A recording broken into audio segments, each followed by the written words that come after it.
Saya salah prediksi terakhir kali saya kita ngomong sini. Ya, kita bilang sampai 2030 nggak bakal lah. Yes, karena saya percaya bahwa aturan itu ada. Nah, artinya Jepang sama Eropa kan dia nggak dapet porsi di pesta ini nih, pesta mobil listrik kan. Mobil listrik ya.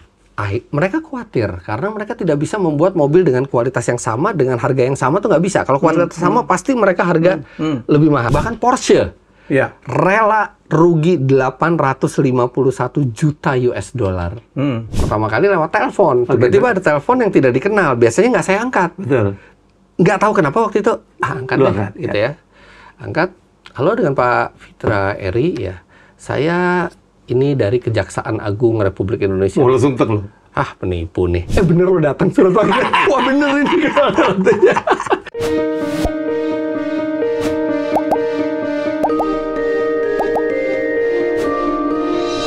Oke, dunia otomotif lagi gila gitu ya. Brand-brand baru banyak banget. Ya, jadi saya ingin ngebahas ini. Apa kabar Anda semua? Saya mengundang tamu istimewa. Udah bisa ditebak lah. Kalau kita ngomong otomotif, pasti Om satu ini. Dan ngomongnya bagus banget. Sehingga kita bertanya, dia punya mobil berapa sih? Latar belakang jurnalis, pembalap, konten-konten otomotifnya. One of a kind. Ya banyak yang lain, tapi yang satu ini selalu menjadi yang luar biasa ya. Apalagi kalau mereview. Ya sudah. Dan terakhir juga dapat video konten creator award. Keren banget. Fitra Eri. Halo, Melwi. Terima kasih udah 2 kali ngundang saya. 2 kali boleh, 3 kali dulu kita. Saya maupun Mas Fitra Eri sebagai seorang content creator berusaha memberikan informasi yang positif dan terpercaya kepada masyarakat. Karena hal tersebut membuat kami banyak menghabiskan waktu di luar dan memiliki mobilisasi yang tinggi. Tentunya dengan mobilisasi tinggi saya harus menjaga tubuh saya agar tidak mudah capek dan pegal. Rahasia saya agar badan tidak capek dan pegal dalam beraktivitas sehari-hari adalah dengan minum tolak linu Sido Muncul setiap hari. Setelah minum tolak linu, badan akan terasa hangat, bikin rileks, dan membuat istirahat serta tidur jadi lebih nyenyak dan berkualitas. Selama di bulan Ramadan, saya juga minum tolak linu setiap hari, 1 saset sebelum tidur, tapi kalau sedang sangat lelah, saya minum 2 saset. Yang saya pegang adalah tolak linu original. Selain itu, ada juga varian tolak linu mint. Saya percaya tolak linu karena terbuat dari 100% bahan herbal alami, jadi aman untuk dikonsumsi setiap hari, dan tentunya produk ini sudah halal ya. Baiklah, punya mobil berapa sih? Kok banyak banget nyobain gitu? Gede banget tuh garasinya. Enggak, kan terakhir itu ada 22, tapi baru minggu lalu dijual 2, tinggal 20, masih ada beberapa yang mau dijual lagi emang.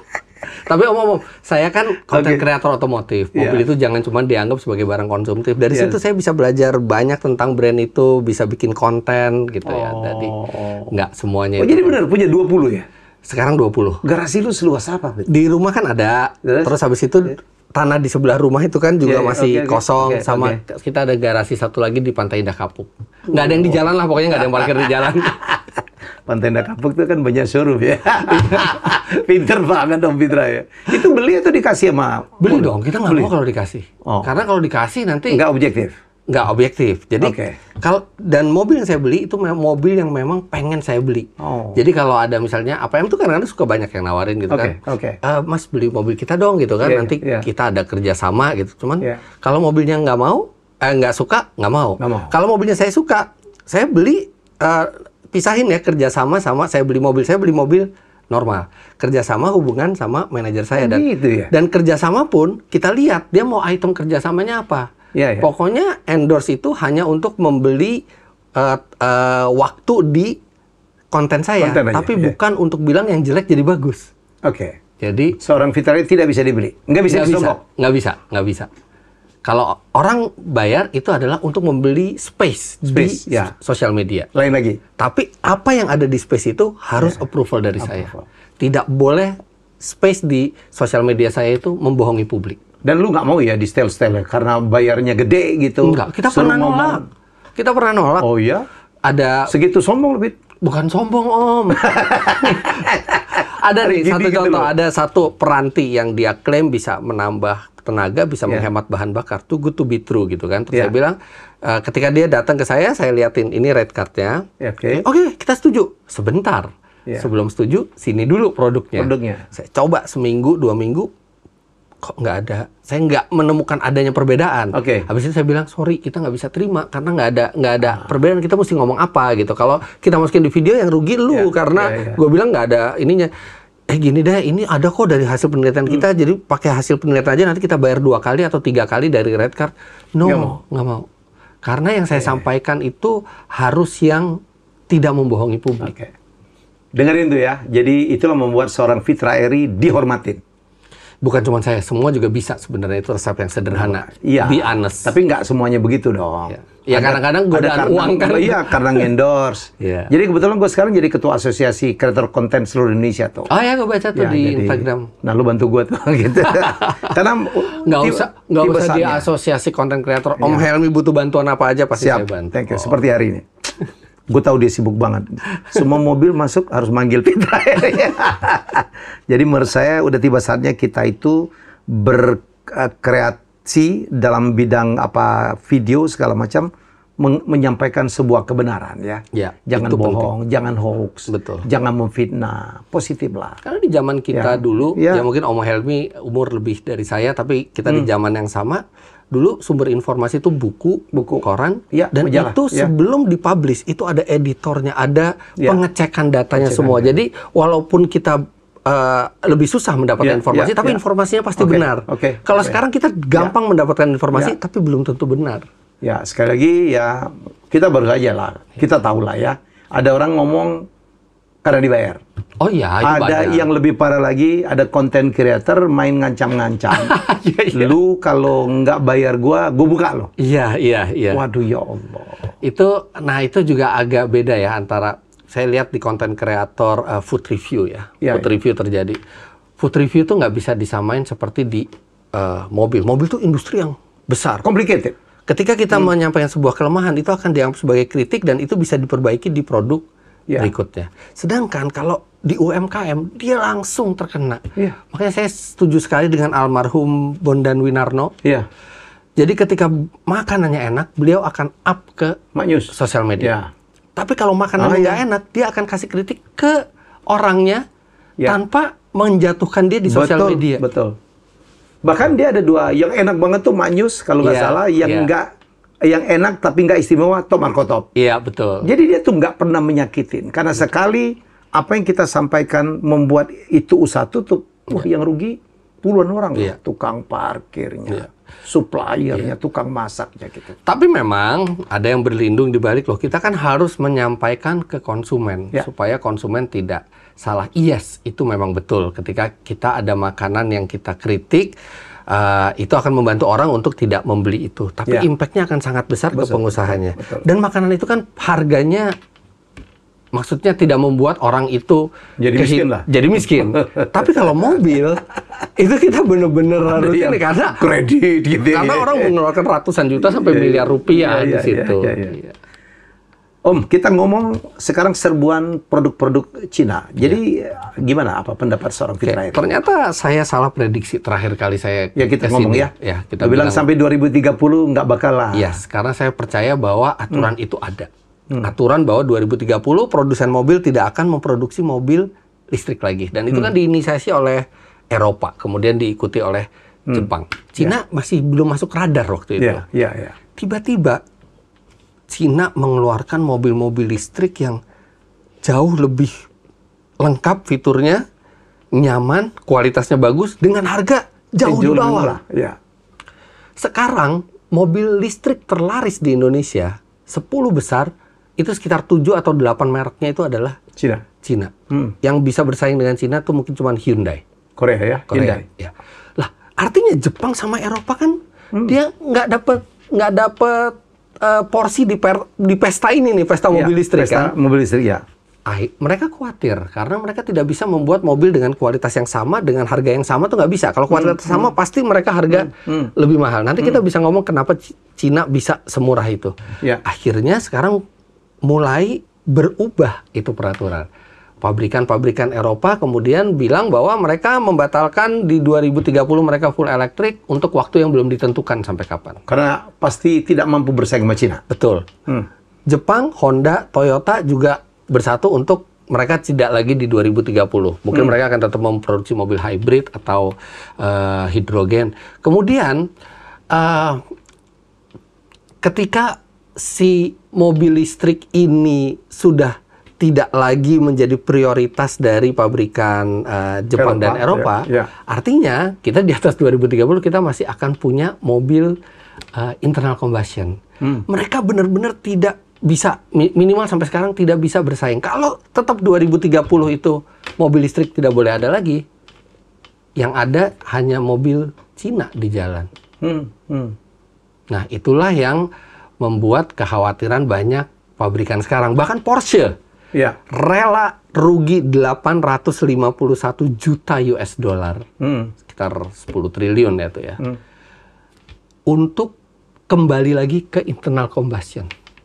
Mereka bikin Taycan full elektrik, mereka anggap yang agak murah-murah ya. Nggak, itu mahal. Taycan itu kelas atas, dia 4 miliar, 5 miliar harganya. Kemudian di kelas agak bawahnya di Porsche Macan yang terbaru dia bikin full elektrik. Mereka melihat ini nggak bisa. Gagal.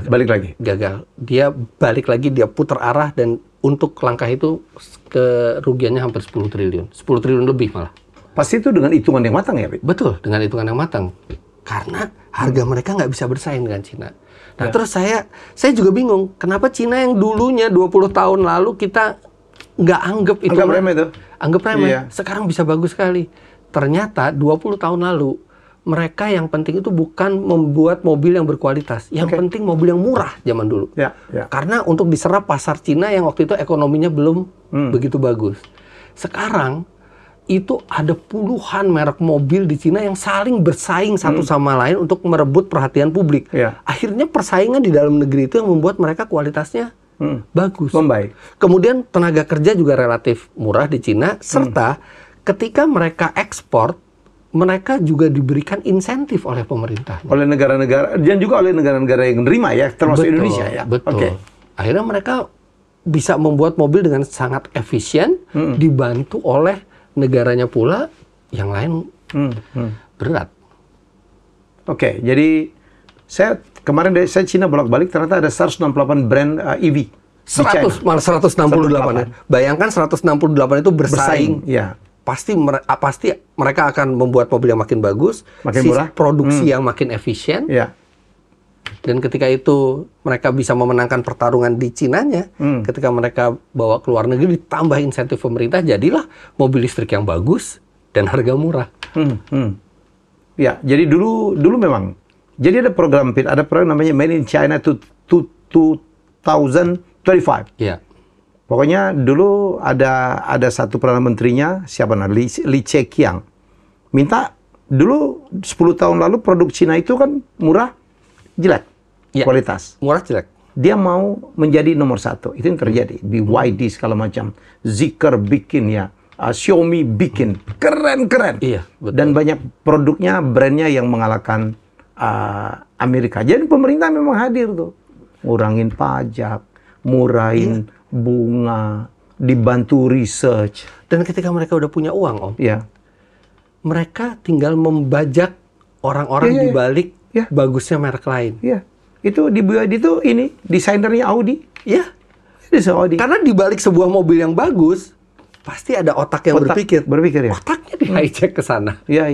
Duit unlimited. Betul. Jadi, cuman Cina mereka belum bisa mengejar untuk teknologi internal combustion, seperti mobil bensin, mobil diesel, sports car yang bermesin bensin. Nah, itu masih jadi harapan pabrikan mobil selain Cina. Tapi gue percaya Cina lah. Tapi itu just a matter of time.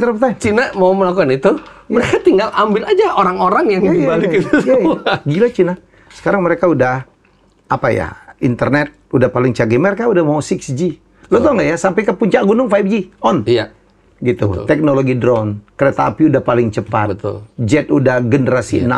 Jadi menurut gue bener Fitra bilang, ini masalah waktu doang. Nah cuman kalau gue sebagai pecinta otomotif, gue sangat berharap masa depan itu pilihan gue bukan cuma mobil Cina. Gue sangat berharap di masa depan itu merek-merek yang ada ini tidak ada yang mati, malah bertambah. Karena itu menjadi banyak pilihan buat kita. Ya. Makanya sekarang itu Geely sudah Volvo sudah dimiliki pabrikan Cina. Ya. VW udah. VW udah dibeli? Sebagian mungkin, tapi tidak semua ya. Terus GM, Jaguar Land Rover, MG, semua dari Cina semua. Iya. Jadi kan saya nggak pengen mobil itu kita cuma punya pilihan tuh mobil Cina nanti. Ya. Makanya saya sangat berharap, ayo pabrikan yang lain tiru cara Cina. Gimana caranya biar survive supaya kita pecinta otomotif tetap punya pilihan yang banyak. Makanya ikut trip gue. Jualan. Indonesia menurut lo peluang lo untuk menjadi pabrikan gimana ya? Nah, Indonesia itu gini deh. BYD segala macam itu kan BUMN, ada BUMN, ada BUMD di sana gitu. Ya. BUMN kita beresin aja dulu. Ya. Selama di kita itu masih belum bersih prosesnya, belum bisa tanpa tangan-tangan yang punya kepentingan lain gitu ya, akan susah. Bukan karena kita nggak pinter, tapi karena menurut saya ketika ada duit di situ, masih riskan ada yang bermain di sini. Ya. Mengganggu perizinan, mengganggu ketertiban. Iya. Ketika ada kepentingan lain gitu ya, saya nggak pesimis sama kemampuan orang Indonesia, tapi prosesnya di sini yang saya pesimis. Kita bisa membuat perusahaan yang bisa bersaing di skala global. Kita nikel punya, walaupun nikel bukan satu-satunya bahan bakar baterai ya, baterai. Kan sekarang ada macam-macam bahan bakar baterai ya. Tapi menurut saya yang penting di Indonesia tuh bersihkan diri kitanya sendiri dulu. Apalagi kita baru ada kasus yang heboh kemarin gitu ya. Yang lu dipanggil kejaksaan ya? Mungkin mau diperiksa apa, ternyata jadi saksi. Nggak ada hubungannya sama korupsi sama sekali. Amit-amit ya. Nggak terlibat. Beneran nggak terlibat. Cuma bersaksi tentang apa? Blending? Tentang muka kejaksaan kelihatannya mencari tahu sebenarnya secara teknis itu apa sih pengaruhnya bahan bakar. Kemudian kira-kira kerugian apa sih yang dialami oleh masyarakat kalau mesinnya rusak karena BBM. Lebih ke arah itu aja. Kaget, kenapa nih? Oke. Dan lu bakal nggak ya dipanggil? Ini kayak satu tugas apa ya, negara juga lah ya, membantu masyarakat. Yang unik adalah proses pemanggilannya. Pertama kali lewat telepon. Tiba-tiba ada telepon yang tidak dikenal. Biasanya nggak saya angkat. Betul. Nggak tahu kenapa waktu itu angkat deh, gitu ya. Angkat. Halo, dengan Pak Fitra Eri ya. Saya ini dari Kejaksaan Agung Republik Indonesia. Langsung tek loh. Penipu nih. Saya pikir penipu kan. Gitu kan. Terus dia bilang kita mau manggil Pak Fitra gini. Terus saya jawabnya gampang. Oke. Kalau gitu kirim aja surat panggilan. Bener lo datang surat panggilan. Wah bener ini. Tapi nggak apa-apa. Maksudnya ternyata yang dipanggil ke Kejagung itu belum tentu semua yang terlibat juga. Orang panggil kejaksaan, panggil KPK. Padahal kan bisa untuk saksi atau apa ya. Sebenarnya gue itu udah mau merahasiakan Om. Maksudnya udah nggak usah dibuka lah kita ke Kejaksaan Agung. Tiba-tiba Kejaksaan Agungnya bikin press conference kan. Dia buka sendiri. Dipanggil Kejagung. Wah, daripada liar berkembang kemana-mana, akhirnya saya post sendiri di IG. Tapi senang lah bisa ngebantu Kejaksaan Agung buat menuntaskan kasus Semoga ini. cepat beres ya. Gue nggak mau ngebahas itu. Menurut Fitra Eri, mobil listrik prospeknya di Indonesia seperti apa? Nah, mobil listrik di tiap negara prospeknya itu sangat bergantung ke regulasi dari pemerintah. Yang membuat mobil itu laris di satu negara itu adalah regulasi. Dan regulasi kita itu lumayan menguntungkan merek baru yang mau jualan di Indonesia. Karena beberapa tahun lalu peraturannya itu adalah pabrikan mobil harus punya pabrik dulu di Indonesia. Baru boleh jualan. Baru boleh jualan dengan mendapatkan insentif. Tapi tiba-tiba diganti bahwa nggak perlu punya pabrik, tapi janji deh dalam 2 tahun bikin pabrik. Nah, makanya merek-merek baru itu peraturan sempat dikomplain oleh Hyundai karena Hyundai sudah comply dengan peraturan yang pertama. Tiba-tiba peraturan kedua orang-orang bisa datang tanpa punya pabrik dulu. Gitu ya. Nah, jadi Regulasi ini sangat krusial. Regulasi itu sangat penting untuk menentukan mobil apa yang akan survive dan laris di Indonesia. Dan saya sangat berharap pemerintah itu membuat peraturan itu yang bisa membuat adil ke semua pabrikan ya. Iya. Jangan sampai ada orang pemerintahan terlibat proses bisnis satu merek sehingga mungkin peraturan itu akan menguntungkan beberapa merek tertentu gitu ya. Jadi jangan sampai pejabat pemerintah itu punya kepentingan pribadi di situ. Dengerin tuh. Jadi karena kita butuh industri otomotif ini hidup dari banyak merek yang bisa bersaing secara fair dan semua supaya punya kesempatan mendapat yang keuntungan sama. Ya. Supaya masyarakat yang dapat keuntungan. Karena monopoli tidak akan pernah baik. Bayangkan kalau nanti ada satu merek atau dua merek yang mendapatkan keuntungan, yang akhirnya kita merek tinggal sedikit.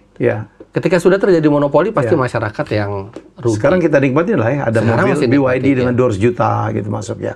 200? Belum ada kalau BYD. Iya, ada baru mau masuk. Oh iya, mau masuk. Si Lion atau apa? Si Lion? Atau CC gitu lah. 200 juta. Saya udah lihat tadi promonya. Gila. Sedan kecil gitu.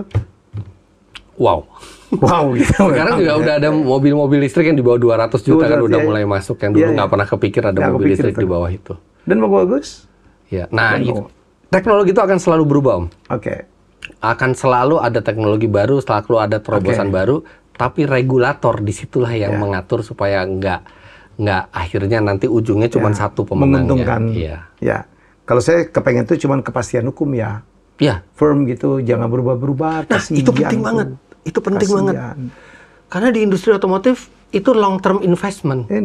Mahal. Tiba-tiba peraturannya seperti ini, oke, kita udah bikin plan jangka panjang, tiba-tiba berubah itu nggak bisa. Harus konsisten. Makanya Thailand tuh bisa lebih maju industri otomotifnya untuk perakitannya karena mereka kok lebih konsisten peraturannya. Karena saya lihat perusahaan Indonesia itu bukan aja maraknya korupsi ya, tambah ormas lagi. Ya, tapi yang kedua itulah kepastian hukum. Betul. Kalau bisa peraturannya jangan cepat berubah dong. Iya, betul. Jadi peraturan itu memang dibikin bukan hanya untuk satu periode pemerintahan, tapi untuk berkesinambungan. Orang kan jangka panjang investasi. Iya, itu. Ini BYD kan ratusan triliun tuh yang di Subang tuh. Betul. Udah ngeliat Vietnam ternyata udah masuk ke Indonesia tuh. VinFast gitu, mau bikin pabrik juga tuh. Itu juga banyak taksinya ya. Taksinya juga banyak. Mereka bikin aplikasi sendiri gitu. Dan mereka udah jual yang di bawah 200 juta. Iya. Gitu loh. Nah, Indonesia kalau memang tidak bisa mengambil peran di dalam membuat mobilnya, tidak harus kok. Tidak harus negara itu punya Momnas. Nggak harus. Singapura nggak punya, maju juga. Tapi kita bisa mengambil keuntungan dari proses-proses bisnisnya. Betul. Supplier baterainya mungkin untuk yang merakit di sini gitu ya. Banyak kok, sisi-sisi bisnisnya banyak gitu ya. Nggak harus bikin mobilnya kok. Malaysia berani membuat Proton, toh pada akhirnya dicaplok oleh Geely juga. Nggak menjadi sukses juga gitu ya. Kalau saya bukan yang Indonesia harus punya mobil nasional. Enggak.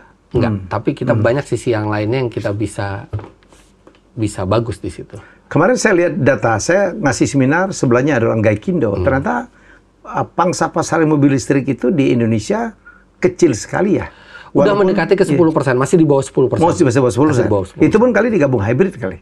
Enggak, full electric. Full electric, ya.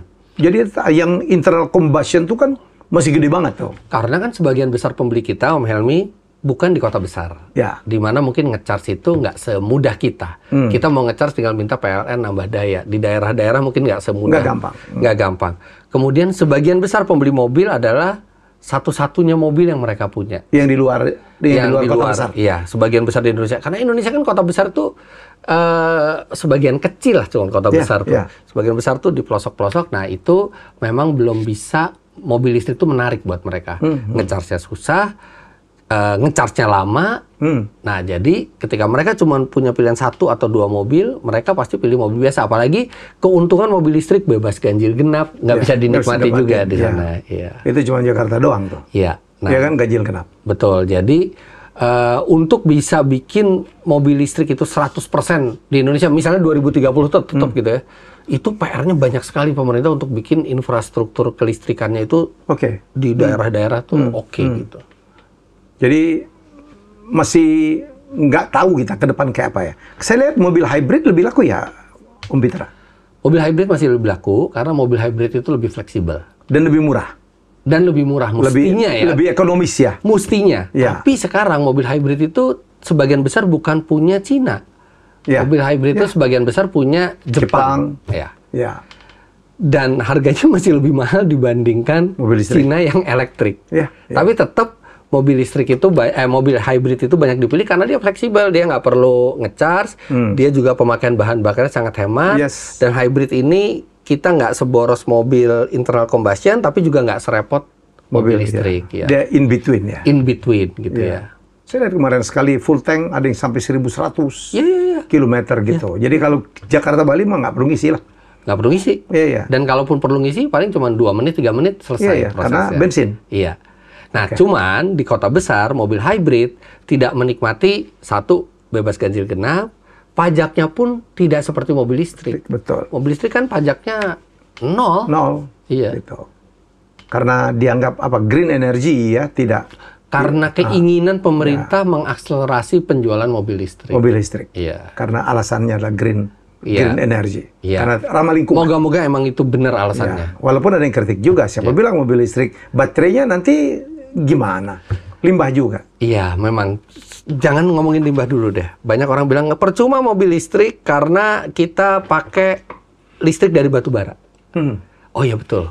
Listrik dari batu bara memang membuat polusi. Tapi kalau kita bandingkan dengan mobil bensin, untuk mendapatkan bensin kita harus ngebor dulu ke bawah bumi. Kadang-kadang di lautan tuh kita ngebor kilang, bukan kilang itu tambang minyak, itu sudah mengeluarkan energi dan polusi yang cukup banyak.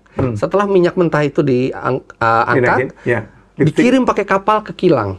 Kapalnya membuat polusi juga.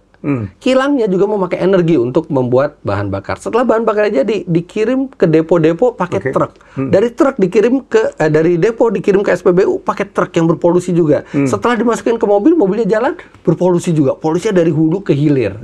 Nah, kalau mobil listrik, pembangkitan listrik memang masih pakai batu bara, tapi itu just a matter of time. Kita akan membuat pembangkitan listrik yang baru dan terbarukan. Kemudian limbah baterai. Iya, limbah baterai itu justru itu bisa jadi celah bisnis, Om Helmi.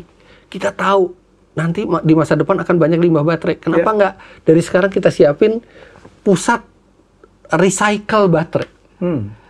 Dan kalau kita ngomongin limbah, mobil normal, mobil bensin, tiap 5.000 kilo sekali ada limbah oli. Tiap 2 tahun sekali ada limbah aki. Itu terus-terusan adanya gitu. Sedangkan mobil listrik limbahnya hanya terakhir di akhir hidupnya aja. Jadi kita harus ngelihat fair gitu. Kita nggak bisa bilang mobil listrik itu 0 polusi. Tapi jauh lebih rendah. Saya kemarin baca satu riset satu artikel gitu, Amerika gitu. Ini gue mungkin gara-gara Tesla kalah kali ya. Jadi bilang memang ada 40 sekian % pengguna mobil listrik balik lagi ke internal combustion. Alasan charging stationnya nggak banyak, nomor 2 limbahnya banyak, tidak ramah lingkungan tuh. Jadi kalau udah gitu. Saya bilang sih masalah limbah itu nggak akan jadi concern orang yang punya EV. Orang beli EV tuh nggak concern masalah lingkungan. Maksudnya bukan mereka beli EV karena ingin langitnya jadi biru. Atau nanti karena ada limbahnya banyak jadi mereka jual. Enggak, mereka beli EV karena mereka rasa operational cost-nya murah, bawanya praktis gitu ya. Harganya murah?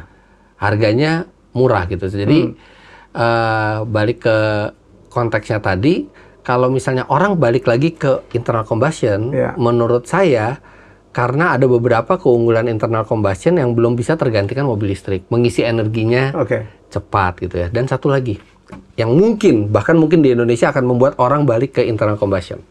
Depresiasinya mobil listrik itu besar. Iya. Ada yang tinggal separuh harganya. Jadi, orang bilang keluar showroom tuh udah kurang 50%. Betul. Enggak mungkin kalau 50% lah kali. Tapi kita pakai 2 tahun, 3 tahun itu bisa tinggal 50%-nya ya, tergantung merek. Tapi depresiasi mobil listrik itu sekarang besar sekali karena itu juga menyangkut ketidaktahuan orang tentang umur baterai sesungguhnya dan berapa nanti biaya mengganti baterainya.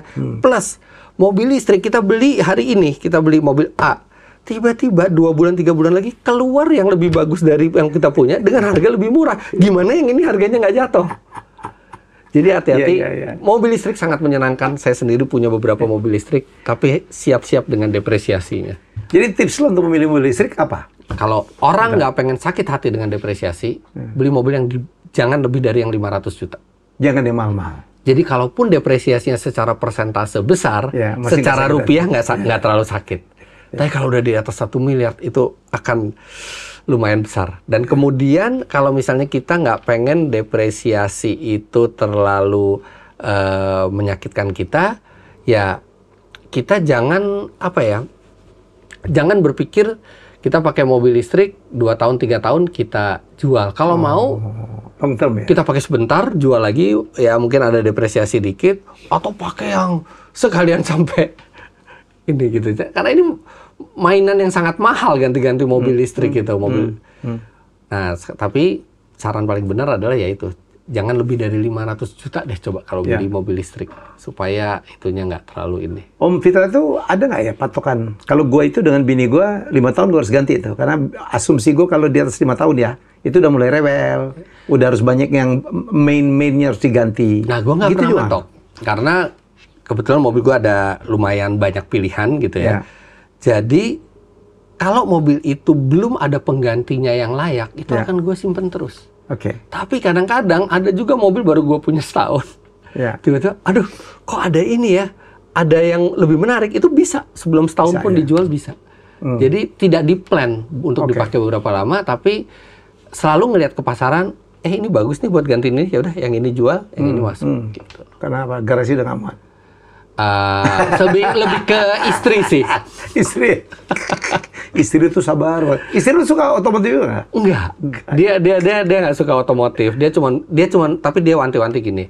Kamu boleh punya mobil, tapi pastikan mobil yang kamu beli itu ada manfaatnya. Entah itu manfaat buat transportasi kamu atau manfaat buat konten kamu gitu ya. Jangan beli sesuatu yang sia-sia aja. Bayar STNK kan lumayan juga setahun kalau gitu. Lumayan. Tapi kan untungnya ada banyak mobil listrik. Jadi mobil listrik kan nggak bayar mahal. Udah berapa mobil listriknya? Mobil listrik sekarang di rumah itu ada Hyundai Ioniq 5N, ada BMW iX, ada Chery J6, Hyundai Ioniq 5 yang biasa kemarin udah kejual. Yang lagi mau datang bulan ini ada 1, bulan depan ada 2. Listrik. Cina semua? Enggak. Cina enggak ya? Cina, enggak semuanya Cina. Eropa juga? Enggak. Asia juga, tapi nggak Cina. Teman belum bisa ngasih tahu mobilnya apa. Ya, rahasia. Jadi kalau Om Fitra itu secara, kalau gue suruh ranking, mobil listrik, hybrid, atau internal combustion? Untuk apa? Untuk lu pilih. Kalau gue cuma punya 1 mobil dalam... Kalau cuma 1 doang? Kalau saya cuma bisa punya 1 mobil gitu ya, definitely saya akan pilih hybrid. Hybrid? Definitely. Itu pilihan pertama saya karena pemakaian bahan bakarnya irit buat sehari-hari dan dia tetap bisa buat keluar kota. Nah, hybridnya model apa? Plug-in hybrid yang saya pilih. Plug-in hybrid itu hybrid yang baterainya lebih gede, jadi dia bisa diisi listrik, dia bisa 100 km pertama tuh nggak pakai mesin sama sekali. Jadi buat commuting sehari-hari, rumah kantor rumah, masih bisa pakai kayak mobil listrik, tapi sekali waktu perlu keluar kota, pasti pakai mobil, pasti pakai ini, pakai bensin. Nah, kedua, kalau misalnya cuman punya 2 mobil, pasti saya akan pilihnya 1 bensin, 1 listrik. Tetap bensin ya? 1 bensin, 1 listrik. Alasan apa? Emosional? Karena listrik itu bisa dipakai buat setiap hari, dan dia tuh sangat ringan. Tapi internal combustion, kita bisa beli sesuatu yang memuaskan keinginan kita sebagai pecinta otomotif. Saya bisa beli mobil yang turbo, yang V6, V8, atau mungkin kalau dari rezeki yang V10 gitu ya. Maksudnya mobil-mobil hobi. Mobil hobi itu sekarang belum banyak mobil listrik bisa jadi mobil hobi. Baru mobil internal combustion. Nah, itu akan saya pilih 1 buat mobil hobi, 1 buat mobil harian. Om Peter masih juga nyimpan mobil-mobil klasik? Klasik, saya nggak bisa bilang klasik sih. Mobil paling tua saya itu mobil tahun 91 itu ada Honda Prelude dan Honda HR-V yang Gen 1.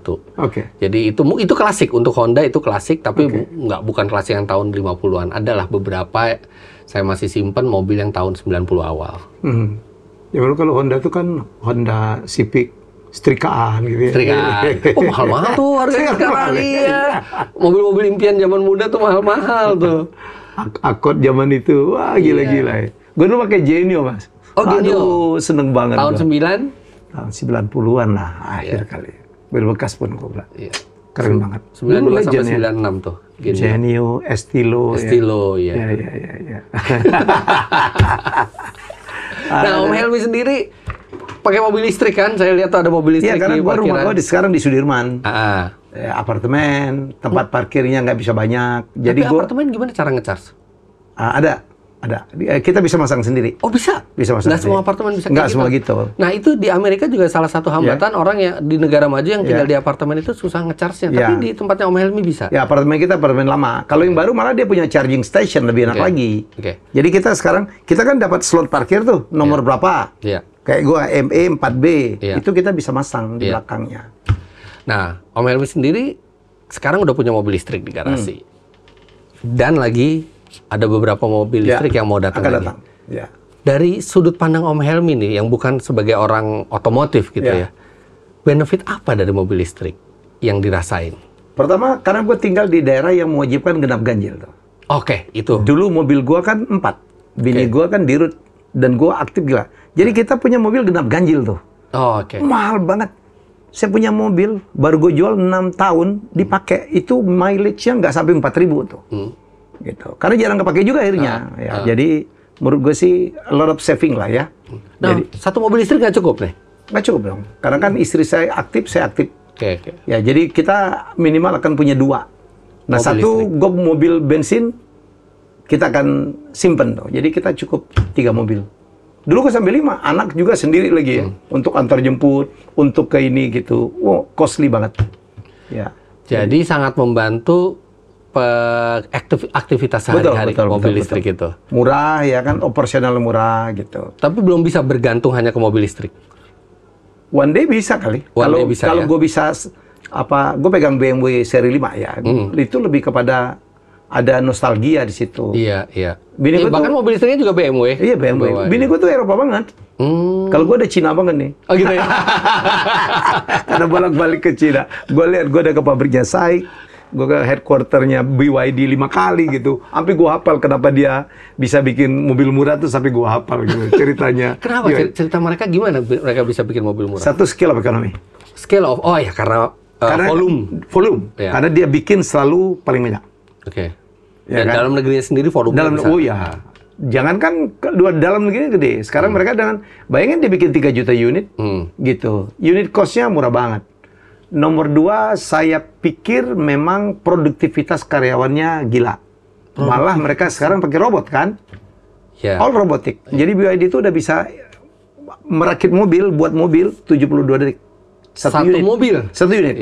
Lengkap tuh. Ya. Nomor 3, peran pemerintah. Pernah BYD itu 2019 salesnya turun, kalah sama Tesla. Yang punya Wang Chuanfu donate sekitar 8 billion renminbi, berapa triliun tuh untuk research. Pemerintahnya dengar, dia tambah 2 billion. Jadi ya itu yang lu bilang. Jadi pemerintahnya itu hadir. Betul. Gitu banyak hadir. Nomor 3, gue pikir ya karena apa ya? Kenapa mobil-mobil BYD itu menjadi murah itu risetnya gila Dan dia banyak komponen kan dibuat sendiri. Baterai buat sendiri. 50% mobil itu kan pakai baterainya memang BYD. Semua akan menjadi lebih efisien dan semua bisa dilakukan kalau economy of scale-nya itu ini besar gitu. Lu tahu Wang Chuanfu itu kan kerja di perusahaan baterainya Jepang. Dia bilang gue mau ngalahin Jepang cuma satu. Mesinnya harus gue bikin sendiri. Kalau mesinnya beli dari Jepang, nggak bakal kena lah itu. Semakin laku mobilnya, semakin kaya Jepang juga. Jadi dia bilang apa? Dia contek. Nah, Cina itu kan jago nyontek. Lo tau ya, dia punya researcher berapa? 105.000 peneliti. Punya 11 lembaga penelitian. Megang 38.000 haki. Gila tuh. Jadi inovasi banget. Jadi itu kuncinya kenapa mobil-mobil China itu murah banget. Di samping yang lo omong tadi tuh. Marketnya besar, Bos. Sekarang udah 3 juta lebih tuh. Skala ekonominya volumenya besar, pemerintahnya hadir, kerjanya efisien. Dan konten TKDN-nya mereka tuh gede banget. Karena mereka punya sumber daya alam juga kaya. Kan? Nah, kita ngomong baterai, mobil listrik. Ada hubungannya nggak mobil listrik menurut Om Helmi? Ada hubungannya nggak dengan ketegasan pemerintah Cina untuk menghukum berat koruptor? Oh iya, semua dari situ. Semua dari situ. Jadi Cina tuh bangkit ya. Satu, karena dia menyekolahkan anak-anak terbaiknya tuh. Di sekolah-sekolah. Di seluruh dunia, kampus-kampus terbaik tuh, Cina-Cina dari situ tuh. Begitu pulang, mereka dimodalin tuh. Disupport. Iya, karena pemerintahnya uangnya nggak bocor. Iya, nggak bocor. Nomor 2 yaitu keberanian mereka untuk menghukum koruptor. Itu kan waktu Zhu Rongji bikin 100 peti mati. 99 untuk koruptor, 1 untuk dia kalau dia korup. Iya. Nomor 3, pemerintah hadir. Tidak mempersulit perizinan, dukung. Di dana risetnya dibantu. Artinya kalau Indonesia mau maju, kita ikuti cara Cina. Selesai. Amati, tiru, modifikasi. Dan buang premanisme, Bos. Iya, jadi kita lihat caranya. Nggak ada premanisme. Kita kan sedih banget kemarin. Iya. Banyak pabrik-pabrik keluar gitu karena premannya terlalu ngatur gitu. Dan serikat buruhnya nggak tahu saya. Buruh-buruhnya kan patuh banget. Sekarang malah pakai robot semua. Pakai robot semua. Kalau gitu ada harapan untuk Indonesia. Banget. Karena yang dialami Cina itu lebih parah daripada Indonesia dulu. Dulu. Tapi sekarang mereka bisa gini. Apalagi Indonesia yang startnya udah lebih bagus dari Cina nih. Iya. Artinya jalan tol aja duluan kita yang bangun, Pit. Iya. Sekarang kita masih segitu-segitu aja gitu kan. Walaupun ditampak Jokowi, dia sampai ke kampung-kampung jalan tol semua tuh. All about mindset, all about leadership. Iya, betul. Leadership. Semua harus tentang top down, nggak bisa dari bottom up. Nggak bisa. Bisa lah kita kalau gitu. Yakin kita bisa. Iya. Asal? Good. Ya, asal. Gue kalau ketemu Pak Dahlan Iskan, dia nggak suka banget. Pak, Bapak tuh mesti lebih kaya dari Elon, Pak. Karena dulu kan pernah bikin mobil listrik sini dengan Ricky Elson. Iya. Bagus loh. Bagus Selo itu kan. Iya, Selo itu. Tapi memang lu nggak ditolak kenapa? Nggak lolos uji emisi. Itu karena nggak ada toolsnya buat nguji mobil listrik. Nggak lulus. Nggak lulus uji emisi. Mobil listrik kan nggak punya knalpot, Bos. Iya, betul. Dan diperparah lagi kecelakaan waktu itu. Jadi macam-macam. Jadi kayak kriminal gitu. Right people on the wrong time lah waktu itu. Iya. Dia kalau gue itu dia langsung lari. Mas Helmi ini. Saya kenal sama Ricky. Dan Ricky itu punya potensi gede banget. Malah sekarang jadi peternak ya. Di Ciherang. Iya, peternak. Gue undang nggak pernah mau tuh dia. Dia kayaknya berusaha memendam. Gue tahu dia kecewa. Iya, betul. Ricky itu orang hebat yang tersia-siakan lah. Iya. Kalau gue jadi pemerintah, gue panggil, ayo kita bangun mobil listrik kita sendiri. Dulu yang bikin, dia kan mobil sport dia bangunnya. Tapi kalau kita sekarang, kita istilahnya udah terlambat lagi. Dulu pas zamannya dia, kalau kita bisa memprediksi masa depan dengan baik gitu ya, mungkin kita udah... Nggak ada yang terlambat saya pikir ya. Kalau kita bisa, pemerintah bikin subsidi, kita mungkin bisa mengimbangi kemurahan mobil China. Betul. Setuju. Apalagi nikel kita punya. Iya benar, nggak ada kata terlambat sih. Terlambat. Cina tuh masuk ke industri otomotif jauh lebih terlambat dari yang lainnya. Sekarang mereka bisa dalam posisi menjadi raja sekarang. Betul. Vietnam. Iya, Vietnam. Vietnam tiba-tiba udah menjajah Indonesia tuh. Tapi Vietnam baru satu merek sebenarnya. Baru satu merek ya. Cuma masalah waktu, Bos. Iya. Cina ini kan gempurannya 168. Iya. Kita kalau di Cina itu ya, ini mobil apa nih? Ada logo bahasa Cina, kita nggak bisa tebak. Iya, belajarlah sampai ke negeri Cina ini kita bisa belajar dari langkah-langkahnya Cina. Jadi jangan kita ambil yang jelek-jeleknya dari satu negara, justru kita ambil yang bagus-bagusnya nih. Mungkin terakhir ya, tips dari seorang Fitra Eri untuk memilih mobil pertama. Mobil pertama definitely harus sesuai dengan kebutuhan, bukan keinginan. Needs, bukan wants. Keinginan harus jadi nomor 2, nomor 3, atau nomor 4. Tapi needs dulu. Wants belakangan. Karena mobil pertama itu akan menentukan kelancaran kita bekerja, kelancaran kita mencari rejeki, kebocoran uang kita untuk perawatan mobil gitu ya. Jadi mobil pertama definitely tahan dulu emosi, pakai rasio dulu. Sesuai kebutuhan aja. Iya. Mobil kedua, kalau udah punya keluarga, masih sesuai kebutuhan dulu. Habis itu mobil ketiga, 4, 5, bolehlah. Sekarang barulah boleh, tapi jangan maksain. Ada orang demi gaya hidup dia paksain. Beli mobilnya mentereng. Tapi dia bayar cuma 30%, sisanya di kredit. Saya nggak pernah masuk akal di saya, orang beli mobil mentereng kredit tuh nggak pernah masuk akal. Kenapa dia harus beli? Dia bisa beli yang lain tanpa perlu punya utang selama 5 tahun ke depan gitu ya. Jadi use your head untuk 1-2 mobil pertama, baru use your emotion untuk mobil selanjutnya. Tapi itu pun nggak harus kredit ya?